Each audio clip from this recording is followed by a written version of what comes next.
మనం అనుకోకూడదు ఎప్పుడు కూడా లేడీస్ ఏంటంటే ఇంకా అంత స్ట్రాంగ్ అయిపోయినాము, ఫినాన్షియల్లీ వెల్ సెటిల్ అయిపోయినాము, హస్బెండ్ కూడా వెల్ సెటిల్డ్ కదా, ఎందుకు మనం అని ఎప్పుడు అనుకోకూడదు. ఒకవేళ మీరు బయటికి వెళ్ళొద్దు, పిల్లల్ని చూసుకోవాలి మంచిగా అనుకున్నప్పుడు మీకు వీలైన ఏదైనా బిజినెస్, లేడీస్ రిలేటెడ్వి బోలెడ్ బిజినెసెస్ ఉన్నాయి కాబట్టి అవి చేసుకోవచ్చు అనమాట మనం హ్యాపీగా. అంతేకాని ఏమీ నేను రెస్ట్ తీసుకుంటాను, రెస్ట్ మోడ్లో ఉంటానని ఎప్పుడు ఎనీ ఏజ్, ఈ ఏజ్ ఆ ఏజ్ కాదు, మనం 50 రాని 60 రాని 70 రాని మీకు వీలైంది ఏదైనా చిన్నది మనం ఆ ఏజ్కి సరిపడా ప్లాన్ చేసుకోవాలి.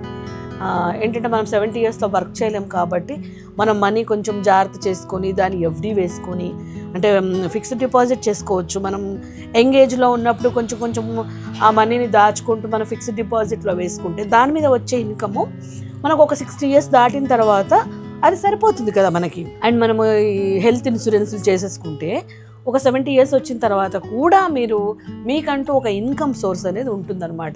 ఇల్లులు కొంటేనే రెంట్ రావాలి, లేదా బిజినెస్ ఉంటేనే మనీ రావాలి, లేకపోతే పెన్షన్లు ఇవన్నీ లేకపోయినా సరే మనం కొంచెం ఎంగేజ్లో ఉన్నప్పటి నుంచే లేడీస్ మెయిన్గా, అంటే మొత్తం ఇంటికే పెట్టేసి మొత్తం అంతా సాక్రిఫైస్ చేసామన్న ఫీలింగ్లో ఉండకూడదు. మనం డబ్బు దాచడం వల్ల పిల్లలకు కూడా సేవింగ్ అది.